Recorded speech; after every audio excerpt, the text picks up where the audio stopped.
Overall ही काफ़ी discussion में है।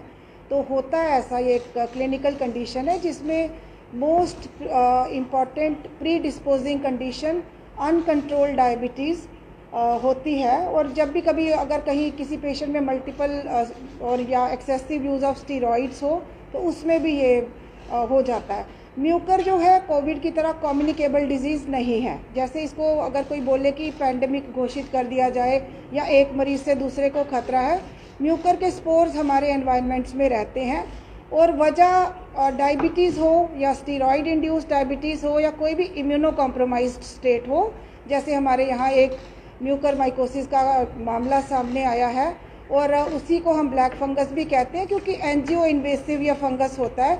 इसके स्पोर्स जब कोई कमज़ोर मरीज़ है, जैसे इस पर्टिकुलर केस में डायबिटिक कीटोएसिडोसिस था, 900 इसका ब्लड शुगर लेवल था, कीटोएसिडोसिस नाम का इसको क्लिनिकल सिंड्रोम था। तो ये एक प्री डिस्पोजिंग कंडीशन रहती है।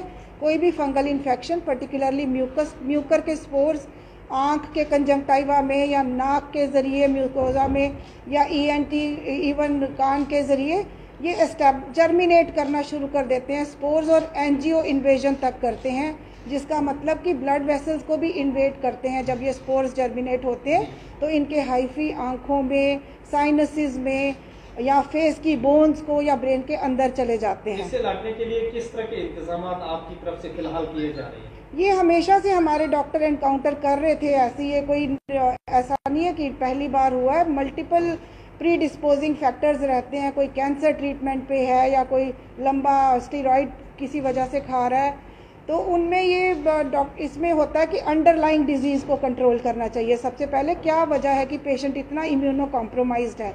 जैसे इस पर्टिकुलर केस में शुगर कंट्रोल ही सबसे ज़रूरी था, या फिर कीटोएसिडोसिस ज़रूरी है, या एट टाइम्स इसमें डिब्राइडमेंट या सर्जिकल एक्सीजन तक की आंख भी निकालनी पड़ती है, या कोई वो टिश्यूज़ जो इन्वेड हो चुके हैं उनका एक्सीजन भी करना पड़ता है। इलाज हो सकता है इसका और मार्केट में इसकी दवाई दस्तयाब है हमारे जम्मू कश्मीर में खासकर? हाँ बिल्कुल, ये दवाइयाँ हमारे पास अवेलेबल हैं और हमारी जैसे प्रोक्योरिंग बॉडी है JKMSCL, और हमें कल ही ड्रग कंट्रोलर ने बताया ये सारी दवाइयाँ ज़रूरत पड़े तो उससे पहले ही प्रोक्योर करके रखी हुई हैं। मैम, इसके अलावा वाइट फंगस की भी बात हो रही थी। वाइट फंगस के केसेस भी देखने को मिल रहे हैं कि देश के अलग अलग हिस्सों में आ रहे हैं, तो क्या वो उसके चांसेस भी हैं कि जम्मू में वैसे केसेस भी देखने को मिल सकते हैं? जब आप अपॉर्चुनिस्टिक फंगल इन्फेक्शन की बात करते हैं तो बहुत सारे फंगाई होते हैं।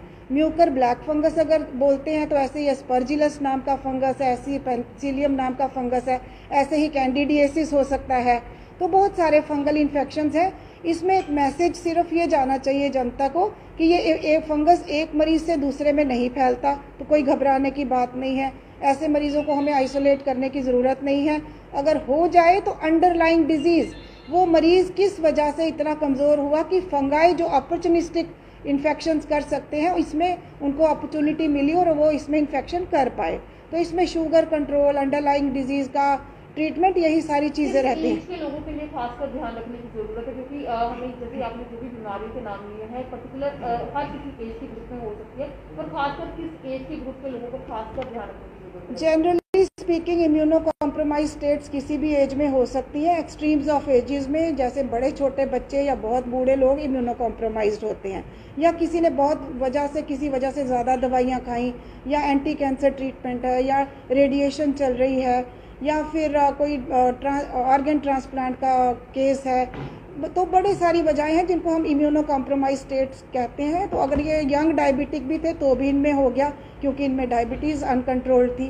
तो ये एक्सट्रीम्स ऑफ एजेस या कोमॉर्बिडिटीज़ में तो रहता ही है, लेकिन यंग में भी अगर अनकंट्रोल्ड या ट्रीटमेंट तो मिल रहा होता है हर बीमारी का, लेकिन कई बार इम्यूनो कॉम्प्रोमाइज्ड हो जाते हैं। ये एक्सेसिव ट्रीटमेंट या कोई कैंसर का ट्रीटमेंट चल रहा है या रेडिएशन या कीमोथेरेपी, तो उसमें भी ये फंगल इन्फेक्शंस जो हैं ये मॉडर्नाइजेशन की डिजीज़ है कि जैसे जैसे हम ऑर्गन ट्रांसप्लांट की तरफ जा रहे हैं, ज़्यादा कैंसर ट्रीटमेंट की तरफ जा रहे हैं, तो साथ साथ में हमें तैयार रहना पड़ता है कि ये साइड इफ़ेक्ट्स जो जिसमें बॉडी बहुत कमज़ोर होती है तो अपॉर्चुनिस्टिक इन्फेक्शंस के चांसेस रहते हैं। पेशेंट कब यहाँ एडमिट हुआ और अभी पेशेंट की कंडीशन क्या है? पेशेंट परसों आया था, उसको बिल्कुल जैसे मेरे साथ हमारे HOD ENT डॉक्टर कलसोत्रा हैं हमारे ये यहाँ पे गैस्ट्रोएंट्रोलॉजिस्ट डॉक्टर विजयंत चंडेल हैं, एचओडी मेडिसिन हैं, डॉक्टर सुमन कोतवाल तो डायबिटीज़ के स्पेशलिस्ट हैं।